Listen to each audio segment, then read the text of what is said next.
Wah, ini pertanyaannya keren ya. Keren ya. Jadi bagaimana kita mengaitkan antara perubahan yang terjadi sangat masif ya, Mbak Amanda ya. Iya betul Pak. Mas Yosua bilang AI. Hampir setiap saat di mana-mana kita dengar AI. Iya betul Pak. Di mana AI itu sudah mengintervensi dan merubah. Adanya AI di zaman sekarang ini Pak, itu akan cenderung membuat kemalasan Pak. Nah, menurut Pak itu benar nggak Pak? Karena kan semua udah digampangkan oleh AI.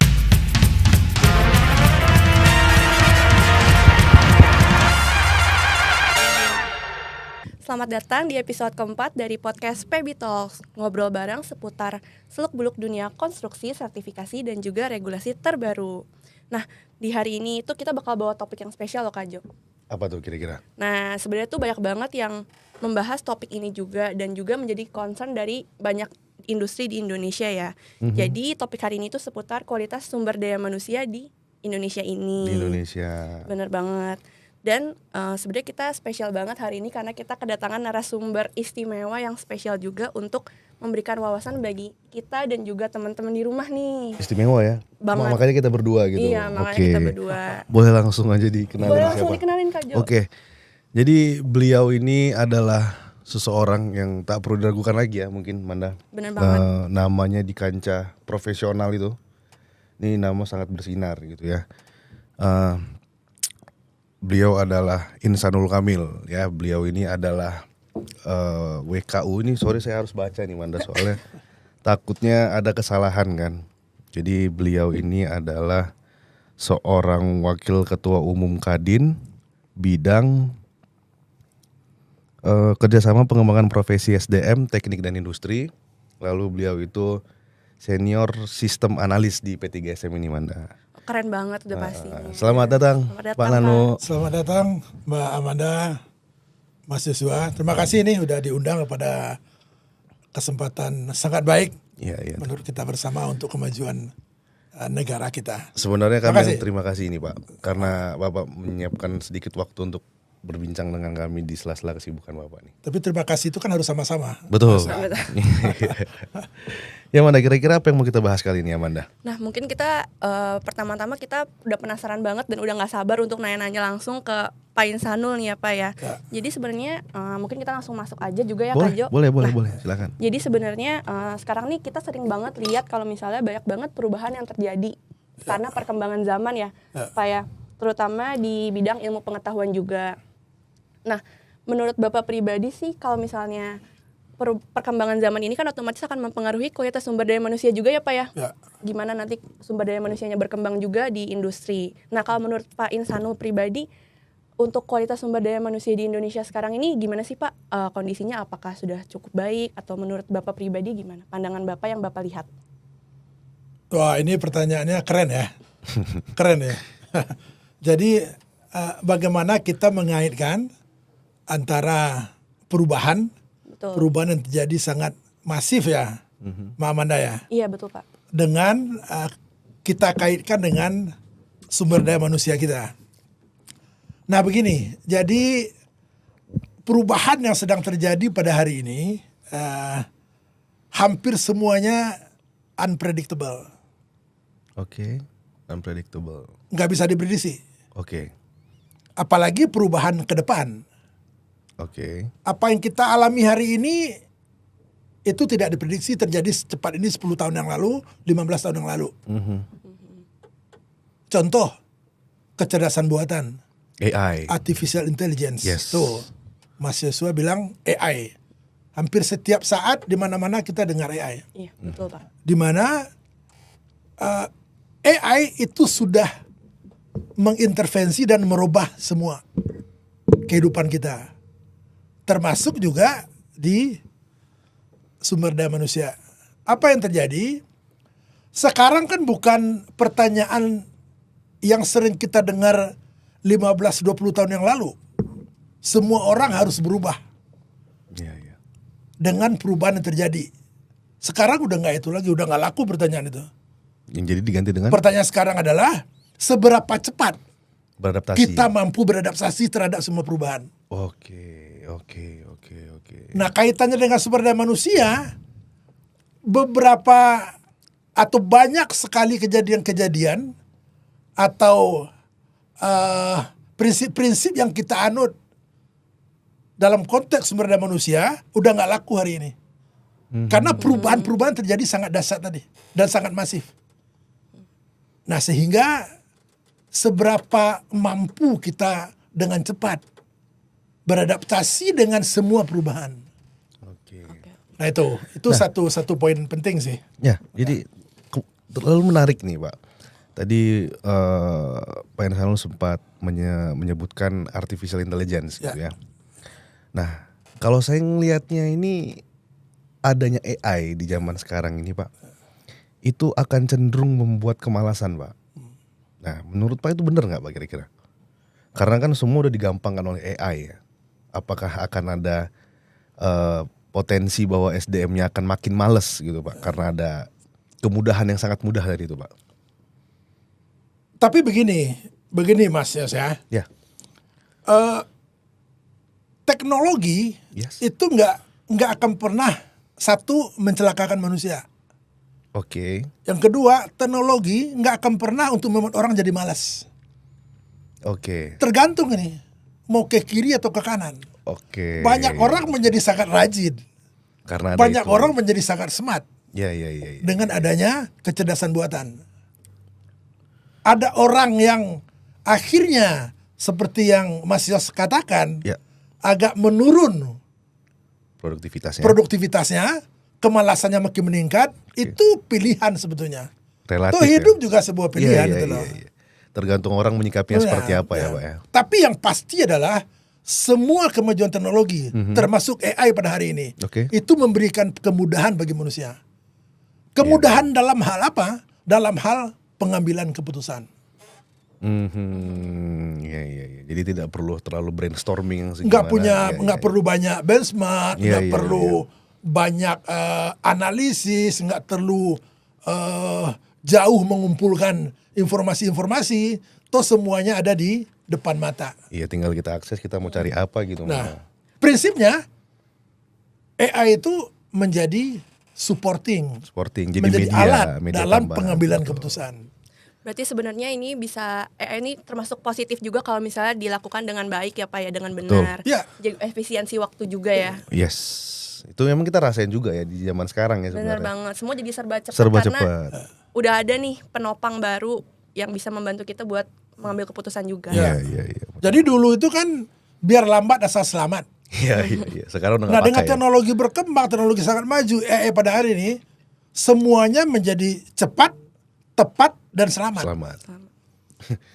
Jadi semuanya langsung diambil di era sekarang ini. Betul. Nah, lalu gini Pak, berdasarkan kondisi SDM yang saat ini nih Pak Insanul ya, menurut Bapak penting nggak atau urgent nggak untuk menyiapkan kebutuhan sumber daya manusia untuk menyokong Indonesia Emas 2045 ya?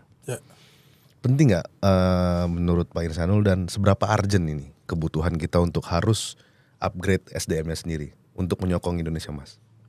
Oke, tadi saya kaitkan dengan yang Mbak Amanda sampaikan di awal, bahwa dalam konteks sedang diberi amanah untuk mengakselerasi peningkatan SDM, terutama SDM profesi teknik dan industri.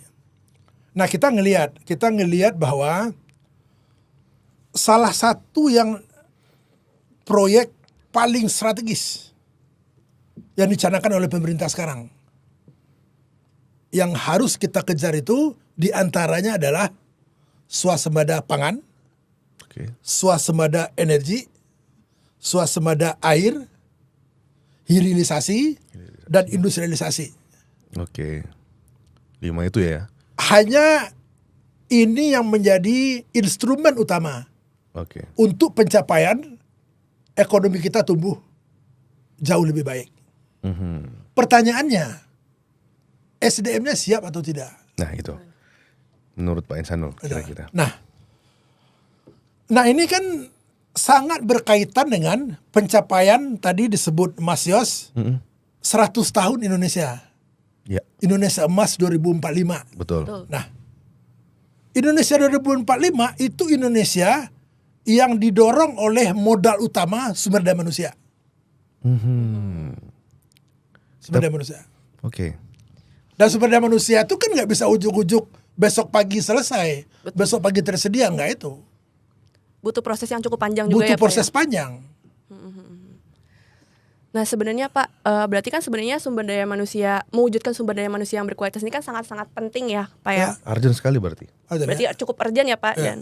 Dan tapi tentunya pasti ada tantangan tersendiri dong kalau misalnya kita mau mewujudkan hal ini. Terutama yang Bapak bilang tadi, nggak besok-besok tiba-tiba selesai, tiba-tiba Iya, jadi iya. berkualitas semuanya gitu. Kalau menurut Bapak pribadi, tantangan apa sih yang paling terbesar nih untuk meratakan atau mewujudkan sumber daya yang berkualitas, terutama sebagai upaya untuk menuju Indonesia Emas di 2045 nih Pak? Oke.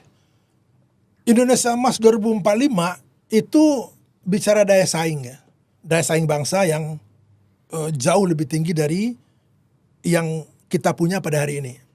Nah, daya saing itu sangat berkaitan erat dengan daya saing sumber daya manusianya.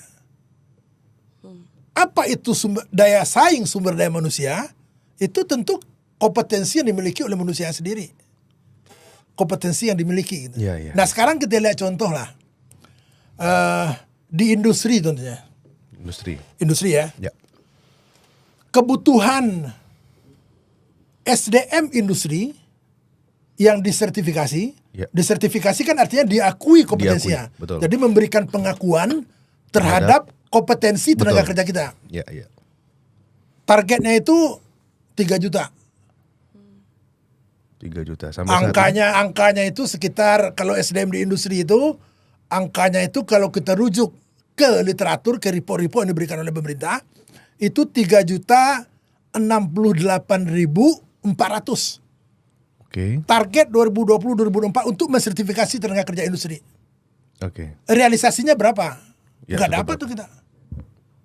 Itu satu contoh di industri. Contoh lain di industri konstruksi. Data terakhir yang kita dapat, yang saya baca itu data terakhir adalah bahwa saat ini terdapat 462 ribu tenaga kerja sektor konstruksi yang disertifikasi. Oke, harusnya Oke ya. berapa, Pak? Mas Yos pancing nih, ini tukang pancing nih. Harusnya berapa, Pak? Katanya yang bekerja di sektor konstruksi itu 6 sampai 7 juta orang. Oke. 6 sampai 7 juta orang, artinya 6 sampai 7 juta tenaga kerja bekerja di sektor konstruksi. Konstruksi. Nah, sekarang kita lihat. Sertifikasi yang baru dimiliki itu 460. 400, Oke, oke. 500 ribu lah. Ya, 500 ribu. Masih Mas jauh. Yos, enggak sampai 10%, Mas. Enggak sampai. Nah, Enggak sampai 10%. ya cerita tentang itu, Pak. Padahal undang-undangnya mengatakan, Undang-Undang nomor 2 2017 tentang jasa konstruksi itu jelas mengatakan bahwa semua orang yang melakukan pekerjaan di sektor konstruksi Oke. itu harus memiliki yang namanya sertifikat kompetensi. Nah, terkait itu, ini kan 10% juga belum nih, Pak. Belum, kalau Belum, kita ya? lihat angkanya belum. Iya, belum Mas Yos, 10%. Nah, menurut Pak Insanul ini kita agak intermezzo sedikit lah ya. Ini kesalahannya terletak pada siapa nih, Pak? Pemerintahkah yang kurang mensosialisasikan atau SDM-nya yang belum aware terhadap sertifikat kompetensi tadi? Yang paling cerdas jangan nyalain siapa-siapa ya. Oh iya. Karena itu menurut sependek Iya. pengetahuan saya. Iya, Jadi iya, kita iya. tidak nyalain siapa-siapa. Iya, Tapi iya. kalau kita bicara prinsip Oke. atau hakikat sertifikasi tenaga kerja di sebuah negara itu tanggung jawab dari negara dan masyarakat. Jadi harus bukan bersama tanggung jawab ya. negara, Mas. Harus sama-sama. Jadi tanggung jawab itu tanggung jawab bersama gitu. Betul. Nah, di mana pemerintah menetapkan kebijakan dan regulasi terkait kompetensi tenaga kerja dan pemerintah melakukan pengawasan. Oke. Pengawasan terhadap apa? Pengawasan terhadap jaminan kualitas dari sertifikasi yang dilakukan kepada tenaga kerja. Oke. Nah, pertanyaannya itu tadi, yang melakukannya siapa? Itu dilakukan oleh oleh masyarakat. Oke. Jadi sertifikasi itu dilakukan oleh masyarakat melalui jalurnya yang biasa kita kenal itu jalur asosiasi Ya, atau jalur industri. industri. Nah, itu melakukan sertifikasi tenaga kerja.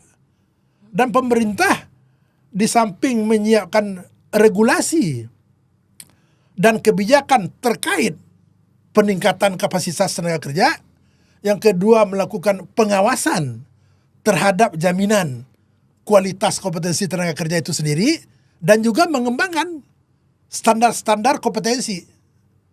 Nah, kenapa standar kompetensi itu harus dikembangkan? Karena Mbak Amanda sebutkan tadi, perubahan itu terjadi setiap saat. Iya. Standar industri mungkin sudah berubah begitu cepat. Karena teknologi makin maju yang digunakan. Iya. Nah, itu ada di tempatnya pemerintah. Nah, masyarakatnya ada di situ yang melaksanakan proses-proses sertifikasi, dan juga masyarakat dan industri juga ikut terlibat dalam hal pengembangan atau peningkatan standar-standar kompetensi sesuai dengan kebutuhan yang diprasyaratkan oleh industri pada saat perubahan-perubahan itu terjadi makin masif. Berarti ini memang benar-benar penting banget ya. Semuanya gini mana, jadi masyarakat sama pemerintah memang harus bahu-membahu nih ceritanya. Jadi intinya harus kolaborasi lah, semuanya berperan Yes, aktif lah ya Pak ya. benar. Betul. Nah, kalau tadi kan kita udah bicara terkait baik-baiknya kan. Ya kan, harusnya seperti apa gitu. Ya. Nah, tapi kan kita juga perlu sadar ya. Kita perlu berkaca terhadap diri sendiri gitu. Ya. Kira-kira ya kalau menurut Pak Insanul secara pribadi aja, kita nggak usah bicara yang terlalu luas. Yang membuat keterlambatan atau yang menghambat proses SDM kita itu maju tuh apa, Pak, di Indonesia ini? Hal yang paling besar gitu yang menghambat prosesnya maju. Harus terjadi keterlibatan sektor masyarakat yang lebih luas. Oke. Nah, karena faktanya adalah di sektor konstruksi belum nyampe 10% Oke. yang disertifikasi. Nggak bisa pemerintah, nggak bisa. Nggak akan bisa ya. Sektor swasta harus Harus masuk. masuk. Harus masuk. Bagaimana sektor swasta bisa masuk? Regulasi dan kebijakannya dibuat oleh pemerintah. Oke. Semua sektor swasta yang masuk ke situ akan patuh dan tunduk terhadap semua regulasi dan kebijakan yang dibuat. Nah, kita punya contoh. Kalau kita di Indonesia kan punya biasanya sebuah negara membentuk sebuah badan ya, sebuah badan yang akan melakukan atau menjadi regulator atau pengawas dari sebuah sistem peningkatan kapasitas tenaga kerja di negara tersebut. Indonesia kita kenal semua, kita punya BNSP, Ya. Badan Nasional Sertifikasi Profesi. Itu kan sebuah badan, Ya. plat merah pemerintah. Nah, kalau kita bandingkan Singapura juga punya. Singapura punya future skills Singapura. Jadi future skills Singapura. Malaysia juga punya badan. Australia juga punya. Nah, Jerman lebih menarik. Jerman itu kan terkenal dengan sistem dual vocational training yang mereka miliki untuk peningkatan kapasitas SDM mereka, kapasitas SDM industri mereka, yang merupakan kerjasama dari pemerintah, industri, dan juga kamar dagang. Oke. Jadi nggak bisa sendiri, Mas, semana nggak bisa sendiri. Di mana-mana juga keterlibatan negara dan masyarakat. Oke. tapi Nah, itu yang harus kita dorong tumbuh. di Indonesia ini apakah sudah berkolaborasi? Sudah. Sudah ya. Tapi kita perlu maksimalkan. Perlu maksimalkan. Karena pencapaiannya seperti itu tadi. Ya. Faktanya mengatakan bahwa 10% belum tenaga kerja sertifikasi di sektor industri konstruksi. Berarti ini kerja keras ya, Pak? Ya, Kemenperin juga punya data bahwa ada pertumbuhan lebih kurang 600 sampai 700 ribu pertumbuhan tenaga kerja di satu Indonesia setiap tahun. Oh, banyak ya? Nah, ini kan kebutuhan sertifikasinya juga harus sejalan. Iya. Sehingga memang ada jaminan bahwa ketersediaan tenaga kerja sesuai dengan pertumbuhan sektor industri itu memang related dengan peningkatan kemampuan sumber daya manusia kita yang dibuktikan dengan pengakuan terhadap kompetensi yang dimiliki. Itu menjadi sangat penting. Itu menjadi sangat penting ya. Nah, dari tadi kan kita mention bahwa sertifikasi, pengakuan kompetensi itu penting gitu, Manda. Nah, tentu kita akan bahas selanjutnya itu kenapa ini menjadi penting untuk menyokong Indonesia Emas tadi, sertifikasi tadi, pengakuan teknis ini, pengakuan kompetensi teknis, kenapa dia penting? Seberapa berpengaruhnya dia, Pak, terhadap kemajuan CSD? Untuk mewujudkan Yes. Indonesia Emas 2045 ini. Saya contohin aja sederhana. Kayak Mas Yos dan Ma Amanda. Di kantornya ada orang nggak yang kompetensinya A ditempatkan di B, atau di bagian penyusunan standar atau pengembangan standar kompetensi itu dilakukan oleh orang-orang yang memang tidak memiliki kemampuan atau skill dalam penyusunan standar. Nggak Nggak ada. ada. Kalau itu ada, apa yang terjadi? Chaos. Itu Salah. jawabannya. Oh iya, berarti memang itu ya. Apalagi di sesimpel itu industri. Ya? Iya. Ini skala Apalagi yang industri besar. konstruksi. Iya. Orang melakukan pekerjaan tidak memiliki kompetensi, apa yang terjadi? Iya. Kegagalan. Iya. Itu makanya. Nah, kegagalan dalam sektor konstruksi akan membawa implikasi luas sangat besar terhadap sangat pengguna, besar. ya kan, terhadap yang melakukan praktek pekerjaan itu. Banyak pihak pasti yang akan dirugikan pada saat kompetensi itu tidak dimiliki oleh seseorang yang memang dalam melakukan praktek-praktek pekerjaannya memprasyaratkan kompetensi tersebut. Nah, pemerintah sudah menjamin itu, bahwa semua orang bekerja di sektor tertentu harus dijamin dia punya kompetensi di situ. Kalau enggak, ya Masnya sudah sampaikan, chaos terlalu tinggi lah kan. Tapi akan terjadi sesuatu yang tidak semestinya dikerjakan seseorang, itu dilakukan oleh orang yang tidak memiliki kompetensi, dan itu membahayakan. Berarti sebenarnya lebih ke memastikan supaya semua proses ini berjalan dengan lancar ya Pak, terutama di industri konstruksi sendiri. Nah, selain sertifikasi nih Pak Insanul, kita kan agak tentu kita nggak bisa selalu berpatok pada satu hal gitu ya. Kalau tadi sertifikasi, oke, mungkin sertifikasi kita semua udah paham, semua orang butuh pengakuan terhadap kompetensinya gitu. Tapi terkait untuk pengembangan SDM tadi, selain sertifikasi, kira-kira apa Pak? Apakah kalau kita bicara kuliah, ya mungkin itu teoritis ya, terkait teori. Sertifikat itu teknis. Apalagi gitu Pak? Ini menarik. Jadi sertifikasi itu tidak berhenti kan? Ya. Sertifikasi itu tidak berhenti pada saat orang diberikan pengakuan terhadap kompetensi dia. Nggak berhenti di situ. Dan tidak berlaku seumur hidup kan? Betul. Nggak berlaku seumur hidup. Ya, 5 tahun. Berlakunya 5 tahun. Yes. Ada yang 3 tahun juga gitu. Yes, betul. Di dalam fase dia diberikan pengakuan terhadap kompetensinya, dia harus memelihara kompetensinya tersebut.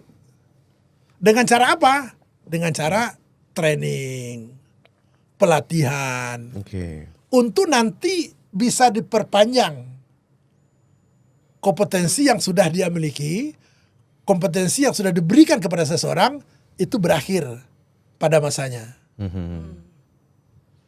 Jadi ada upaya yang terus-menerus untuk memelihara kompetensi mereka. Oke. Dengan cara apa? Dengan cara itu tadi. Dengan cara training, pelatihan, seminar, workshop, segala macam. Nah itu kan dalam rangka meningkatkan kompetensi. Nah itu tidak hanya berakhir di sertifikasi itu, masa nggak hanya berakhir di situ. Dia memang harus upgrading lagi ya. Jadi apalagi ya itu, Iya, apalaginya iya. memelihara kompetensi yang mereka miliki. Kenapa harus dipelihara? Yang Mbak Amanda sampaikan, karena perubahan itu terjadi terus menerus. Memang harus Harus upgrade upgrade terus. supaya relevan ya. Dia harus adopt kan, Iya. lebih cepat kan. Nah, berarti sebenarnya kalau misalnya untuk sertifikasi sendiri itu kan salah satu persyaratan wajib lah supaya mumpuni lah tenaga kerjanya Wajib. Pak ya. Ya. Karena Dan- undang-undang regulasi juga mempersyaratkan itu kan. Betul. Jadi menjadi sebuah kewajiban.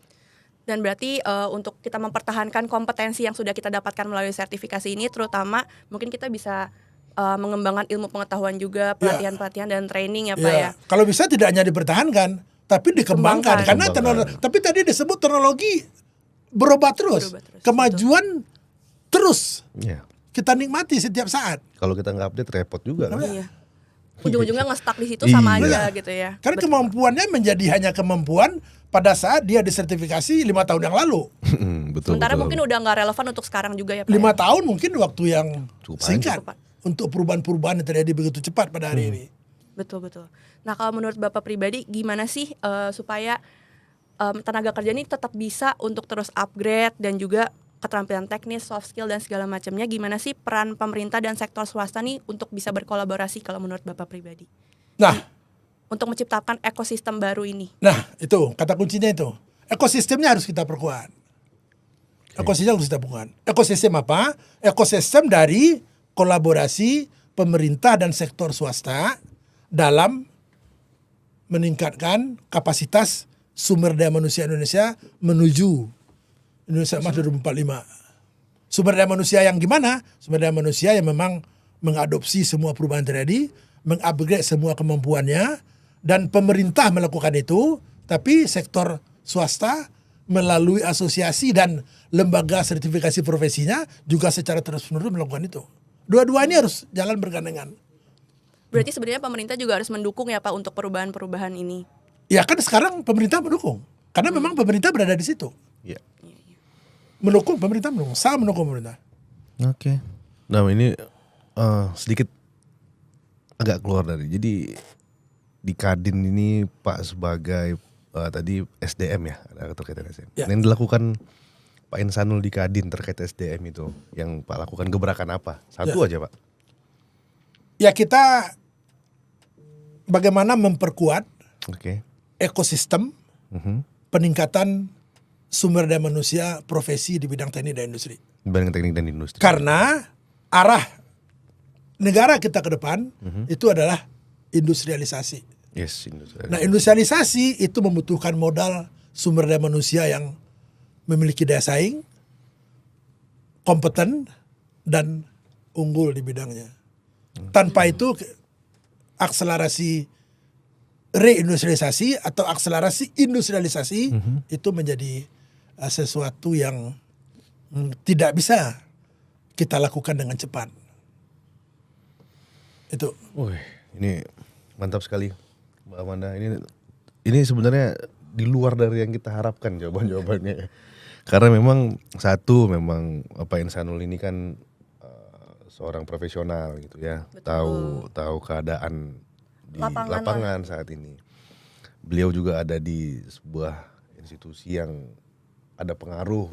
Jadi memang Betul. semuanya ada dalam satu tubuh ini. Jadi memang kita mendapatkan sesuatu yang sangat luar biasa ini. Betul, wawasan baru juga yang mungkin buat teman-teman di rumah itu bisa menambah pengetahuan dan awareness ya, terutama untuk sertifikasi di industri konstruksi sendiri. Terima kasih Pak Insanul Kamil atas waktu, Sama-sama. pemikiran dan pesan-pesan yang sudah disampaikan terhadap kami. Oke, terima kasih Mas Yas, terima kasih Mbak Amanda ya. atas kesempatan Semoga diberikan. apa yang sudah kita bahas ini ada pesan-pesan yang bisa diterima oleh sobat-sobat PB. Jadi kita sebutnya sobat-sobat PB ini Pak Insanul. Untuk teman-teman yang lain. Nah, selalu untuk penutup nih Pak Insanul, boleh kasih satu pesan gitu buat Gen Z, Oke. Gen Z untuk mendukung, sama-sama mendukung lah Oke. generasi emas 2045. Oke.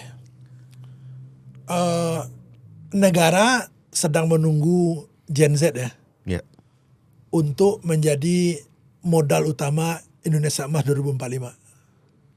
Ayo kita sama-sama, negara kita, negara yang kita cintai, itu milik kita bersama dan tanggung jawab kita bersama untuk menjadikan SDM sebagai modal utama Indonesia maju di 2045. Nggak akan ujuk-ujuk ada di 2045 tanpa kita mulai dari sekarang.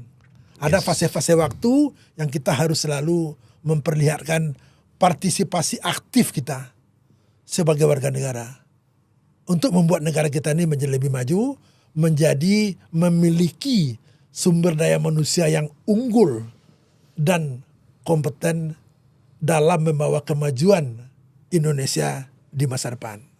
Itu. mantap, baik. Terima kasih Pak Insanul Kamil. Sama-sama. Sampai Masa. ketemu Sobat Webi Makasih di ya. episode selanjutnya. Sahabat Webi, terima kasih Sama. semua. Makasih semuanya. Pagi. Makasih.